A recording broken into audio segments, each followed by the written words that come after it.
On the way to the Dlivrd delivery, I said I won't have to upload a video sharing my experience delivering a scheduled delivery, but there is something to talk about. I turned down 2 offers yesterday, early in the day, between 12 p.m., 12:10. They send out the offers usually about that time.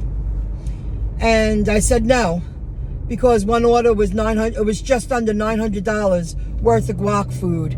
I can't do it for $40. And I was like,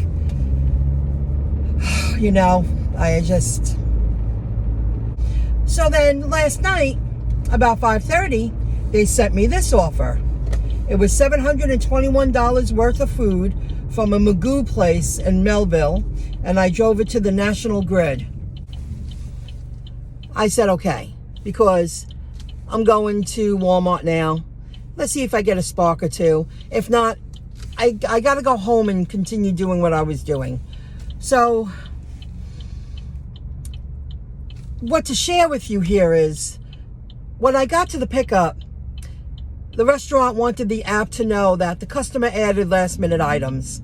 Now you're talking, it's at least, $800 to $900 worth of food. That makes a difference. I did get it into 3 bags. All I did was drive maybe 10 minutes to National Grid, and there was spillage in every box. Seepage from juices from the food. Not the end of the world, but it did happen. Thank God the delivery, the pickup to the delivery was short.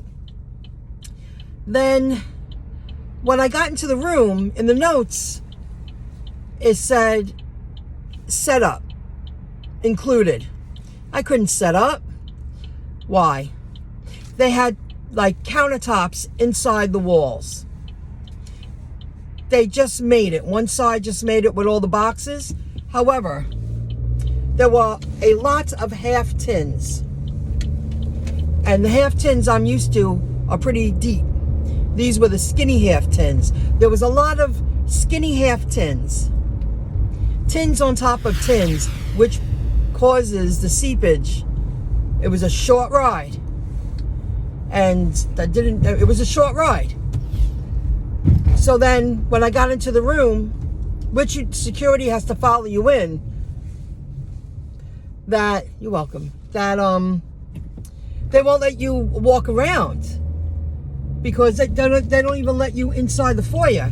Security came with me, because you're not supposed to walk alone in a place like that. There's security everywhere. I walk into the room, the guy gets me in the room, and they're in the middle of a heavy-duty meeting.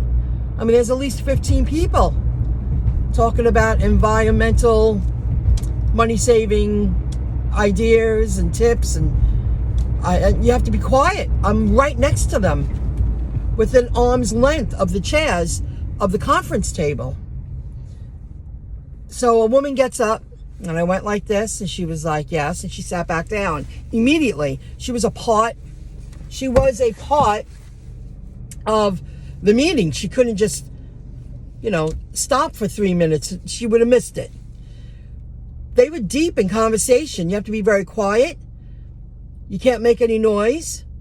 I couldn't set up, because sometimes when they say set up, they have trays when you get there, the sternos. No. I couldn't open up the bag and start taking out serving spoons and silverware that are all wrapped up in, the saran wrap. That makes a lot of noise when you're within arm's length of people having a meeting. So I put the food out. Yes, there was some seepage, but they'll figure it out. She grabbed the bags. When she saw me looking, where am I going to put the 2 bags now that had a lot of sides in it, and the silverware that, we grabbed it and it made noise, and she was like, she just put it down, because she didn't want to disturb anyone in the middle of their, serious conversation. So that's something, it's not always seamless. It said set up, but I wasn't there to set up. I was there to place it on a table and get the hell out of there. Now, I pulled over to the side when I got out of the property. Oh my God. Off the property. You ever have a day that you just feel off in everything you do? The moment I left my house today, I felt off. And I had a yogurt, and I waited till the orders came in. I turned down 2 for tomorrow. Why? Because one is $800 and something, like $870 of guac food, just under $900. I don't have it in me anymore. And I know where I'm delivering to. It's a building behind the Mercy Hospital in Rockville Center. And I'm like, I don't want to make 2 trips. I don't want to get all that stuff in my car. Preventing spillage. It's too much. Guac shop, you get a lot of food for your money. But it's heavy food. It's spillage food. And I just don't have it in me. So I'm really happy I took this one. This one came in at 5:30 last night. But when I got there, items were added to the order. I'm really lucky it wasn't so much. So I delivered almost $900 worth of food. I know prices are going up. It was 3 bags. Oh, I can't remember everything I said to you, but you get it. I wanted to share that. On the way to the delivery, I said, I won't have any reason to record a video to share with the gig economy. And I did, because a customer added food. Of course, spillage. You can't always do a setup. Sometimes you're right next to someone having a heavy duty meeting. You have to be respectful. You can't make noise. And I just don't have it in me. I'll go straight. Let everybody else go. Go. I just don't have it in me to deliver that amount of food anymore. It's too much. So I'm going to stick to my ground. I said no for 2 for tomorrow. One was too far. And the other one, I don't want to deliver $900 worth of guac food. It's just too much. And they should be paying more. I had my VPN on, and I did the identity verification, and it didn't go through. They're saying we'll notify you when it's complete. Actions need your attention. Who knows how long that's going to go on for? Oh my God. You just keep learning. I'm here. It's on the way home. I guess I'll check out shift. Verification approved. Make sure you turn off your VPN when you're working Spark. And then this order came in. And it's a close drop off, 2.1 miles. It's making me do it again. Maybe because I turned off the VPN. Okay, let's see how this goes.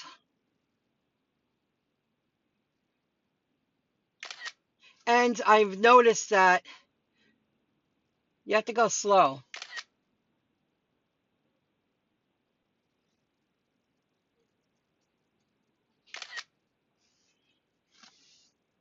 Cool.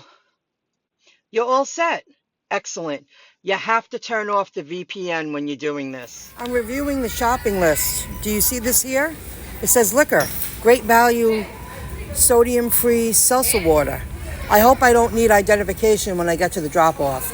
I will be checking that before I drive away so I can communicate with Spark and let them know there's no liquor included in this shopping order.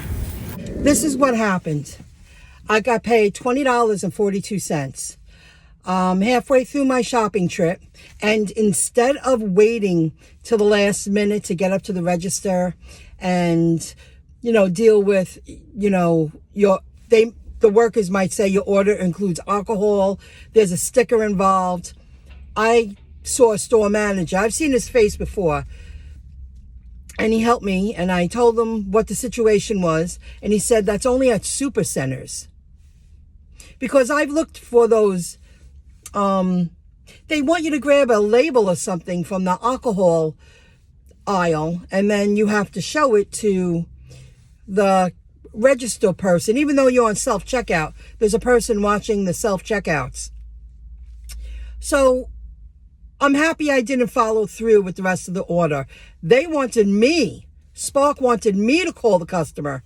I said, no, that's not my responsibility. I'm here to shop and deliver. He goes, well, you call them. I said, no, that's your job. That's not my job. That's asking too much of a driver. Your items are mislabeled in the app. That's not my responsibility. That don't lie on a shopper. Do you agree? I feel, I'm usually not that fast on my feet, but I'm getting really good at this. And I'm learning that there's a lot of glitches involved with these apps because they're rolling them out and they want them to work seamlessly in the future. I get it. So I said, no. And then he said, well, he told me to finish shopping. And when I get to the customer, I will ask for a license, ID. And I said, well, that's not fair. They might not be home. He goes, well, you call the customer. That's what happened. He goes, well, you're going to have to call the customer. I said, no. And then I said, that don't lie on me. It's not my fault the app is not programmed properly. That would have been a lot of wasted energy. And then if I had to bring it back, he told me, if they're not home to show ID, I would have to bring the products back. So I still had another 20 minutes of shopping to do. It was a lot of produce left, a lot of items like that, all an apple, an orange, you get it. And I saved that for last. And that would be so much wasted energy and time for the $34. I think the original order was 34 something. I believe so. So at least I got 2042. I learned a lot. I just don't let them use you. That's not my responsibility to call the customer to make sure that they're going to be home with an ID unless there was alcohol on their shopping list. Now then I would have done that. Absolutely. No question about it. I want to make sure you're home. Usually I let them know when I get to the car, I'm on my way. Please have your ID ready to scan and signature when I arrive. So that happened in the store. Now I'm waiting on the self-checkout. A self-checkout broke down and another self-checkout, the next one, would not take the woman's money. And she was getting frustrated because she was like, this machine's not taking any of my bills. Oh, and then I got on to the third one. They have 3 here. And I went to customer service just to let them know that the order was canceled. I wasn't putting back the products either. Why should I? Again, the problem, I did not cause the problem. Now, if I caused the problem, well, sometimes you got to suck it up. You have a bad day. You got to suck it up. What's fair is fair. But now I have to work harder? No. And they already sent me the $20.42. So, I don't know if I'm going to turn on the app now. I thought I would just complete this delivery and go home. And I really want to get a haircut. I didn't get a haircut, a pedi or a mani before Thanksgiving. I need a reshape. I have no hairspray in it. I want to go get a quick reshaping. So thanks for listening. This is the kind of stuff that happens. What a Monday with the delivery, the customer adding the products. It's just, everything seemed like everything was harder than it needed to be. So tomorrow's another day. I'm going to go do my thing. Got other work to do. As long as I earn part-time income tomorrow and Wednesday, I'm happy. And I need Thursday and Friday off. So I guess stay tuned for future videos.